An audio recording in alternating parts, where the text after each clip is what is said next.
welcome to Vlogmas day 15. Well, I thought I'd do something a little bit different today because I've had 2 orders from my Etsy shop by Helen Hobden. So I thought I'd tell you a little bit about my pyrography hobby, which is another hobby I don't have time to do. I've got to get these things in the post, so I'm just going to show them to you quickly and then I'll talk about it a bit more in a minute. This sign I'm about to send off. If you write in the dust, please don't date it. So that's what I'm about to package now, and also this dragonfly keyring. That's a little popper purse, and they've asked for a couple of initials to go on the back. So that's what I'm going to do now, and I'll just quickly show you how I do that.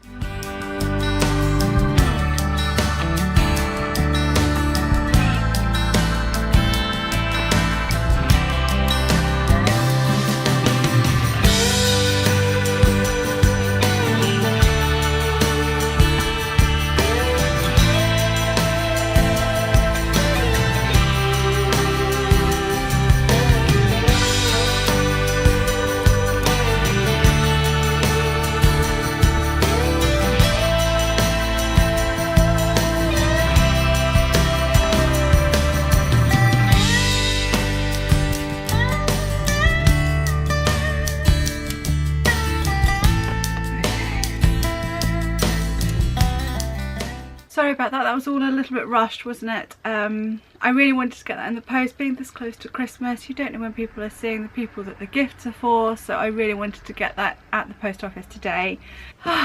So I'm a little bit flushed from running around doing the packaging. I can breathe a bit now. So yeah, pyrography. If you've never heard of it, I've no idea what I'm talking about.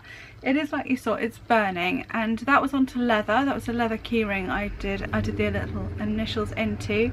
Also I do wood. There's my Santa please stop here sign. I've only got a few signs left. I'm actually stopping doing the signs because sadly they're not cost effective to do. The problem with a lot of crafts and trying to make it a business, for low cost items, people just are not, understandably I'm not either, but people are not prepared to spend the amount of money to pay someone's wages for the time it takes, someone's British wages I should say, the time it takes to do something like this, plus the cost of the sign. These wooden plaques I buy, and even in bulk they cost quite a lot of money. Sadly I just can't charge the amount of money to cover the time it takes to do them, so I am discontinuing the signs. I've just got a few left. I might carry on with the books. I've got a book here as well.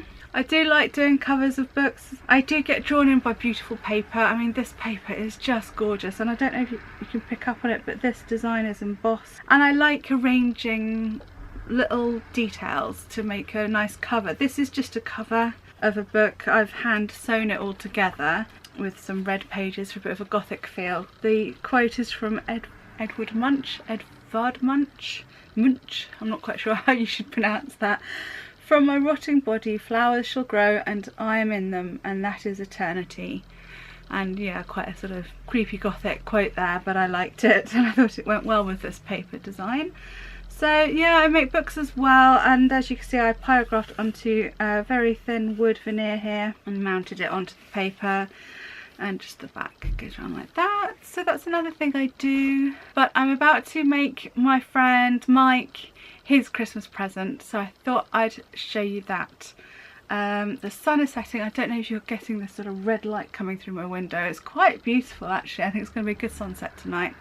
So I'm going to walk the dog quickly before it gets dark, and then I shall do that and show you what I'm doing. Hello, I've come back. I can't quite remember exactly what I said earlier, so sorry if I repeat myself.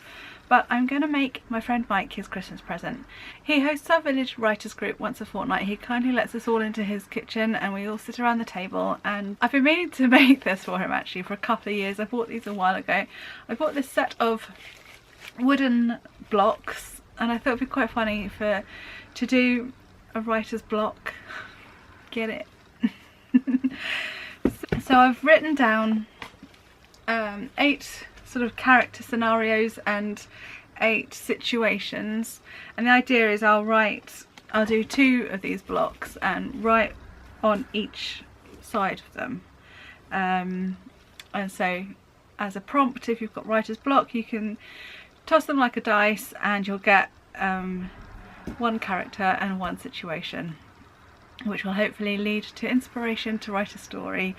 It might be a sort of fun thing to do at one of our meetings, and quite a fun gift as well. So that's what I'm going to do now, using my pyrography machine to write on the sides. I'm a bit worried. Some of these edges look quite rough, and this is pine. Pine is not the best wood to pyrograph. So we'll see how we go, because quite a lot I've written actually. I might have to condense what I've written into much shorter sentences.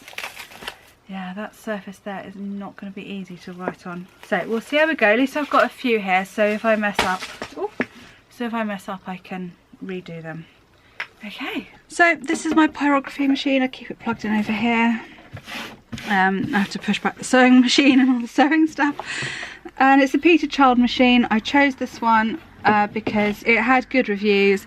You can get a really fine tip on the tool here. Some of them are just ridiculously big, whereas this one you can put a nice fine wire to get a nice small details with it. Also, yeah, it doesn't heat up very much. You can use this pen for quite a good amount of time. My previous machine heated up and I was getting burned blisters on my fingers. So yeah, this is a good one. I recommend it a lot. Right, so I just switch this on. I'm going to set it to about 3. I keep a sheet of sandpaper with me. That just keeps the nib sharp and any residue from the wood can come off. Okay, let's give this a go. I'm not going to do very fancy lettering because the quality of this wood is not great. I think the best I can hope for is just to write it as best as I can. Oh, this is really tricky. I can't rest my hand on anything. I wonder if I'm going to rest my hand on that. Perfect.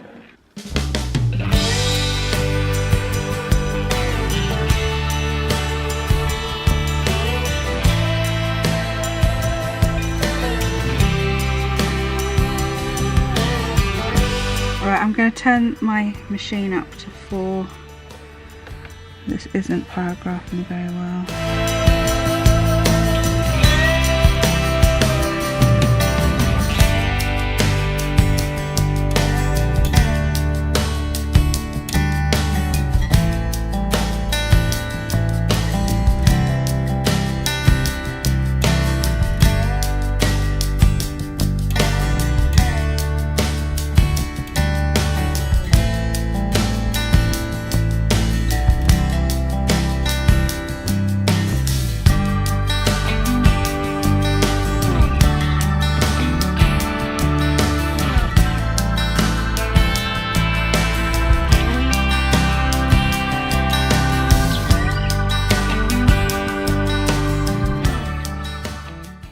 Well, I had a massive brain fog error, didn't I, just then?